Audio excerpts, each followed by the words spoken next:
Hello everyone, I hope you all are doing fine. Welcome back to another session. This is part 2, chapter 7, grade 6 CBSE. And we were talking about Ashoka, the emperor who gave up war.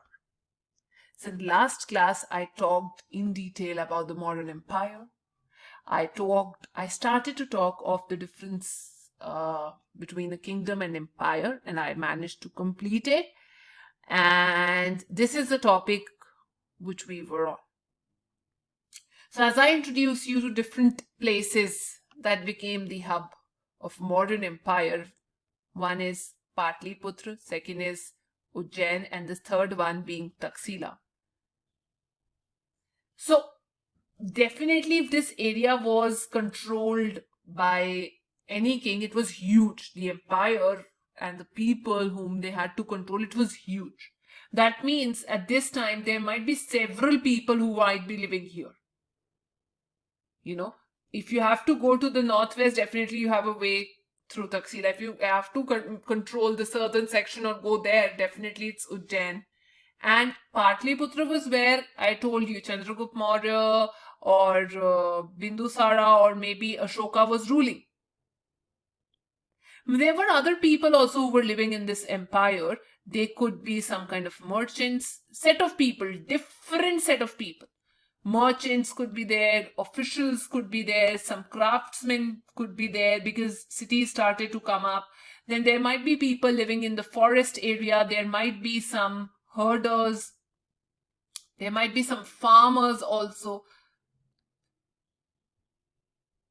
So definitely different type of people, which means they used to speak different languages. And if they have different languages, definitely they have different religion. And if they have different religion, which means it could be possible they eat different food, they have different values, they have different customs, and they have different traditions.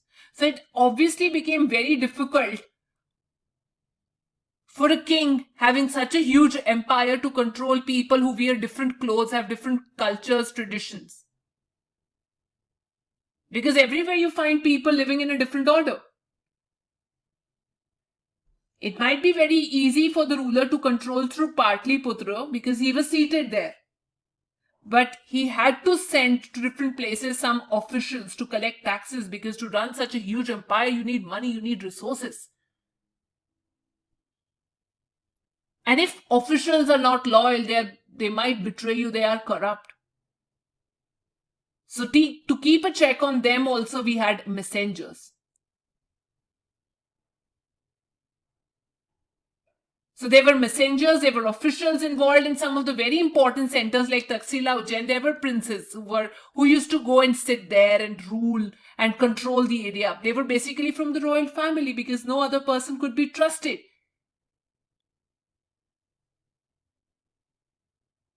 They were spies to take control, that the people don't go disloyal. So definitely Patliputra and important areas controlled by the kings, and rest officials and messengers sent to different places to collect taxes, to have control over the roads, to make sure that they get resources. And even from the people living in the forest, they accepted tribute, some voluntary payment that they made. It could be in the form of elephants, timber, honey, wax, which the modern officials could make to put to use. Now, as I told you, Ashoka was one of the greatest rulers of modern empire. But what made him so special? He was the first ruler to have every message that he wanted his people to follow inscribed. There was an inscription which was carved on the walls so that people could read it. He engraved his ideas, his thoughts. And that was done basically in the language that people could read, write, or maybe understand, Prakrit.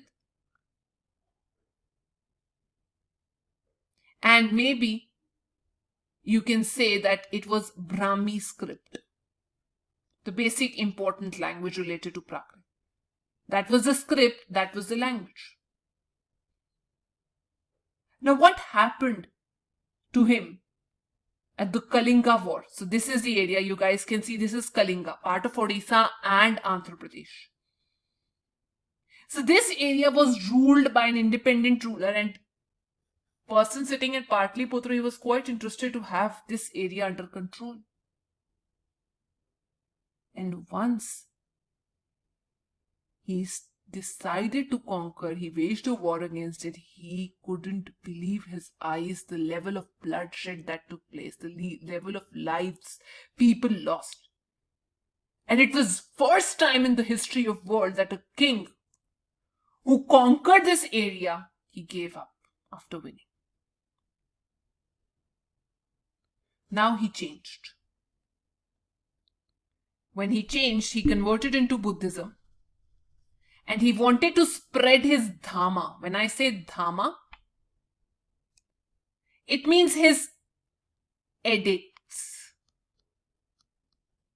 When I say edicts, it means the order that he wants his subjects to follow. He thought that like the father who wants to teach his son or his daughter, similarly the king also has the duty to make sure his subjects live in peace. And it's my duty to teach them, to instruct them my subjects the teachings of Lord Buddha. But there was a problem. The problem was in his empire, there were people who were fighting over the religion. There were people who were fighting with their neighbors. There were people who were killing the animals.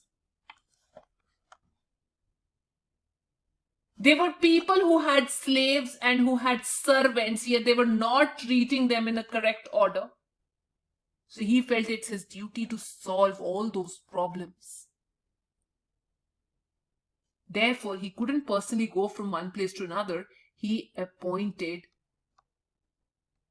Dhamma Mahamata, means the people who are going to spread his ideas, the officials who are going to spread his ideas. They were known as Dhamma Mahamata. So these people, they went from place to place to teach people about Buddha's Dhamma, his policies. He is considered as one of the greatest kings of ancient India for his policies for public welfare. Because he not only sent Dhamma Mahatma, but also he inscribed his messages at the pillars, rocks, everywhere, where people could read. And even if there's a person who couldn't read, he made sure that the person who could read, he could read it to those people.